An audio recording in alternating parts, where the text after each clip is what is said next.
আসসালামু আলাইকুম। আমরা এখন একজন থ্যালাসেমিয়া রোগীর অভিভাবকের সাথে কথা বলবো। তিনি 2 মাস আগে আমার কাছে থ্যালাসেমিয়ার একটা ভিডিও দেখে আমার কাছে আসছিল। তো আমরা 2 মাসের ট্রিটমেন্ট দিয়েছি। তো 2 মাস ট্রিটমেন্ট দেওয়ার পরে বাচ্চার কি অবস্থা তার অভিভাবকের সাথে কথা বললে আমরা জানতে পারবো। আসলে হোমিওপ্যাথিতে এই রোগ আমার মনে হয় খুব দ্রুতই আরোগ্য করা সম্ভব, যেটা আমরা রেজাল্ট পেয়েছি। আমি খুব আনন্দিত হয়েছি।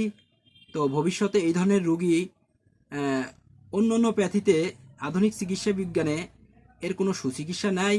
শুধু ব্লাড দিতে হয়। ব্লাড দেওয়ার এক পর্যায়েও অনেক সমস্যা দেখা যায়। স্প্লিন বাড়তে থাকে, লিভারের প্রবলেম হতে থাকে, এক পর্যায়ে অনেক প্রবলেম হতে পারে, বিস্তারিত পরে বলবো।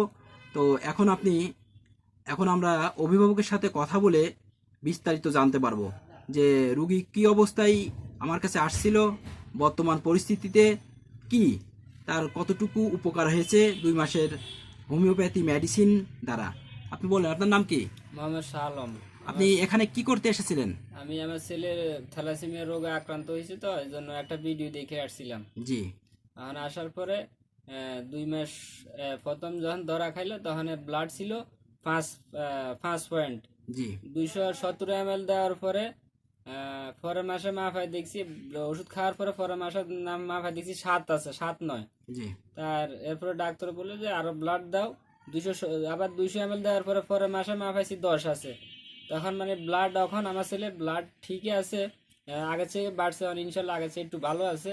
তার মানে আগে যখন প্রথম ধরা পড়ছিল তখন 5 ছিল, 270 ml দেওয়ার পরে কি হয়েছিল? 7 হয়েছিল।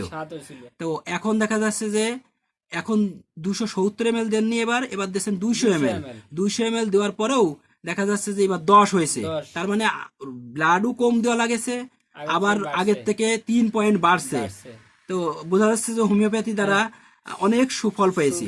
তো এইভাবে যদি আমরা আলহামদুলিল্লাহ পেতে থাকি, তাহলে টুডে টুমরো আমার অদূর ভবিষ্যতে দেখা যাচ্ছে যে ব্লাড নেওয়া লাগবে না, কারণ ক্রমে কমে আসছে। এদিকে আমি ব্লাড কম নিছি, 70 ml কম নিছি, আবার এদিক ব্লাডের পরিমাণও আমার বেড়ে গেছে 3 পয়েন্ট। 7-এর থেকে 10 হয়েছে, 3 পয়েন্ট বেড়ে গেছে। তার মানে শারীরিকভাবে খুব উন্নতি হয়েছে 2 মাসে। 2 মাসে এখন পরবর্তী 3য় মাসের জন্য ওষুধ নিতে জন্য আসছেন, তাই না? তো এ হচ্ছে অবস্থা। তা আমরা বুঝতে পারছি যে হোমিওপ্যাথি দ্বারা থ্যালাসেমিয়া রোগী ভালো করা সম্ভব, আল্লাহ যদি মাফ করে আর কি। ইনশাল্লাহ ভালো থাকেন, সুস্থ থাকেন। আমরা আবার নতুন কোনো বিষয় নিয়ে আপনাদের মাঝে হাজির হব। তো যারা বাংলাদেশে অনেক থ্যালাসেমিয়া রোগী আছে, অ্যালোপ্যাথি দ্বারা এর কোনো সুচিকিৎসা নেই, শুধু ব্লাড ট্রান্সফার করার মাধ্যমে বছরের পর বছর অনেক আর্থিকভাবে ক্ষতিগ্রস্ত হচ্ছে। তা আমার সবার প্রতি একটা অনুরোধ যে আপনারা অবশ্যই একজন ভালো কোনো হোমিও ডাক্তারের শরণাপন্ন হন। সেখানে আপনাদের রোগকে বিস্তারিত বলুন।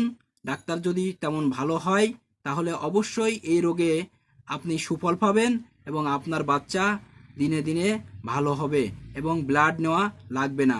ভালো থাকেন, সুস্থ থাকেন, এই কামনাই করি। আবার নতুন কোনো বিষয় নিয়ে আপনাদের মাঝে হাজির হব। আসসালামু আলাইকুম।